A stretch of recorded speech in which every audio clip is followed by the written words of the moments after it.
So people in the Trump administration like to talk dirty.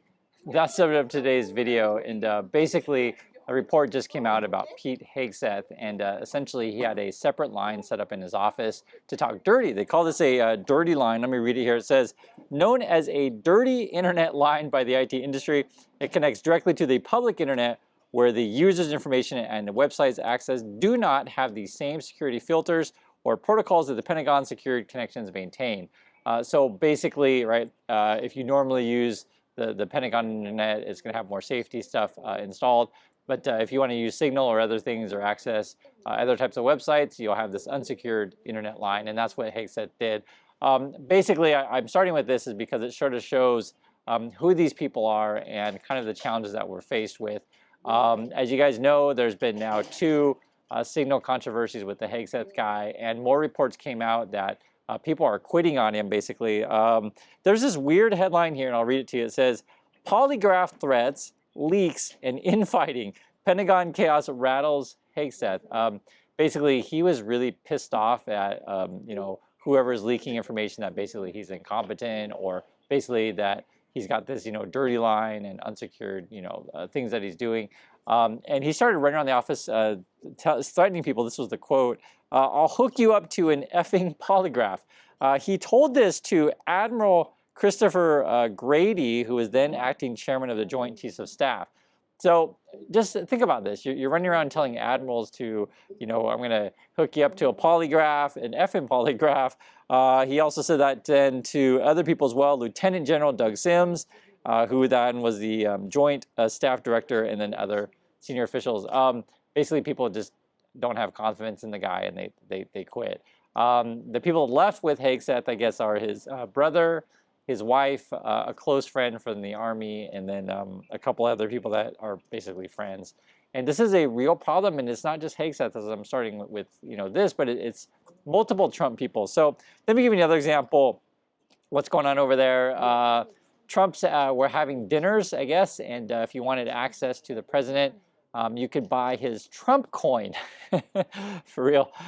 It is actually, it's not funny, but it's ridiculous funny clown show. That's where we're in. But here it says how Trump team turned a dinner into a crypto boon worth millions. So basically they're selling access. You buy Trump a coin, right? And we don't know exactly who's doing it because it just says here, the holders of 27 crypto wallets have each acquired more than 100,000 Trump coins, stakes worth about $1 million each. So that's how they're, taking money. And it's ridiculous when you talk about this stuff, because how many more scandals do we possibly need? If you guys watching channel, you already know these people are incompetent, but you also want to, when you talk to family and friends, give them specific examples of like, hey, did you know Trump's selling access for, if you buy his crypto coins, and who knows where this money's coming from, or, what his purpose for, because as you guys know, Elon Musk recently is pulling back from his work at Doge, and it's being reported that various cabinet members didn't like him because basically Musk was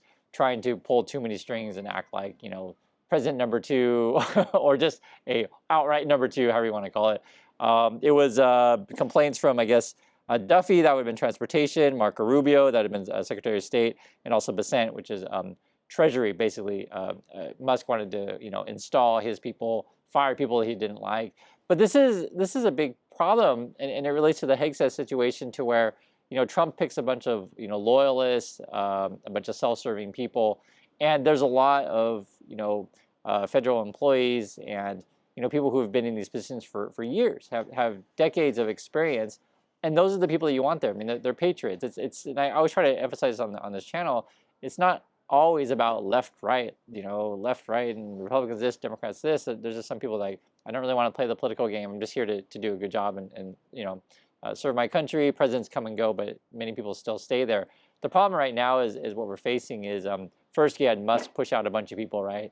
And then you had Trump come in and have all his picks are frankly incompetent, and they're doing things in unorthodox ways. And for some people, they're like, oh, well, that's what we want. We want a business person to do things in unorthodox ways. But this is what you get. You get, selling access to the president for, like, buying a bunch of crypto, total scams and stuff like that. And then you have the Musk thing where he's firing people who are investigating him. And then you have this, which I do want to bring some more positive ways to think about this. I guess now they ran this in the Washington Post today where the Democrats are looking to try to take Iowa. For those of you who are in Iowa, please let me know if you think that's a possibility. This was the headline that was ran. Trump tariffs have Democrats seeing an outside chance in this red state. So we're talking about Iowa. And I think the last time they had a competitive run there was like 2018. So you never know. I mean, you never know because, you know, people wake up and they're like, you know, it's not just the price of eggs. It's like, I don't have a job and eggs are expensive and home prices are through the roof. And, you know, Trump is planting, you know, what is it, flagpoles, that's what he's up to. And it just feels like there's a disconnect between leadership and how people are feeling on the ground. And, you know, oftentimes people ask me in comments, Chris, how do you stay sane regarding all this craziness in the Trump administration? Well, honestly, having this outlet on YouTube where I can talk with you guys to get things off of my chest. And when I hear, you know, and see your comments and I know that I'm not alone and I want you to know that you're not alone. Not everyone out there is you know, a lackey and bows to Trump. Like a lot of us can see what's going on. And one of the most important things right now is just talk about the truth and reality and also talk like human beings about this stuff. That's why I try to, like, when we talk about, you know, imagine in your workplace if your boss is installing dirty lines and running around the office telling you that he's going to hook you up to a polygraph because he doesn't believe you. It's like, how ridiculous is that? And then, you know, the other issue that I've been noticing with the Trump people is like, he picks a sort of Kardashian kind of people. You guys know what I mean? Like the person who is, you know, more concerned about the selfie than they are about doing good policy. So, for example, this was an interesting one. Mexico is banning Noam's propaganda ads telling people not to come to America. So that's, I think her name is Christina Noam.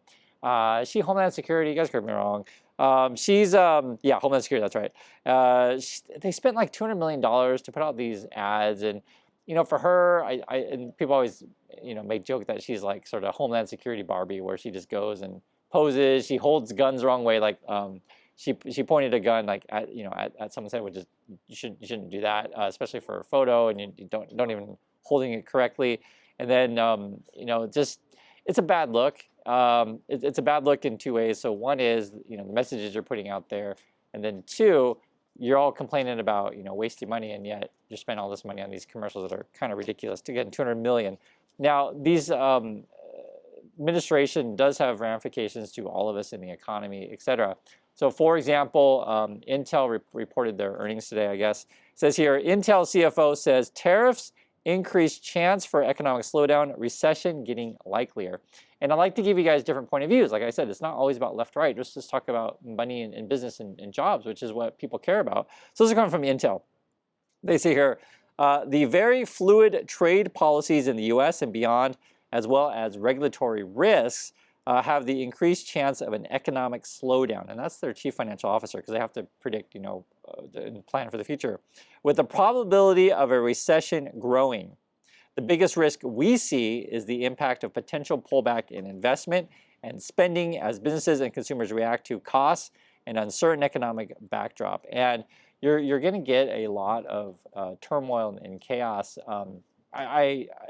There's two ways to look at it. So one would be, if Trump, you know, keeps trying to pull all the crap that he's pulling, you know, will the court step in? I mean, every day I see the news, and I'm sure you guys see it as well, that there'll be like the court blocked this, that the Trump people try to get around it that way, the court blocks it again. That would be with, be it immigration, or these days it's with education, and they're trying to, you know, get rid of any sort of diversity, equity, or inclusion, you know, policies.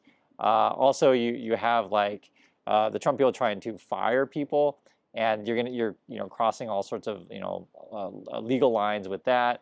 I mean, and then you got the tariff issue where, was it 12, 13 states are suing the Trump people. It's hard to keep track of all this stuff. But what I'm saying though is that the system is fighting back, and then the opposition party in this situation, Democrats, are thinking, hey, we're going to maybe pick up some states in you know, Iowa, and we'll see what else.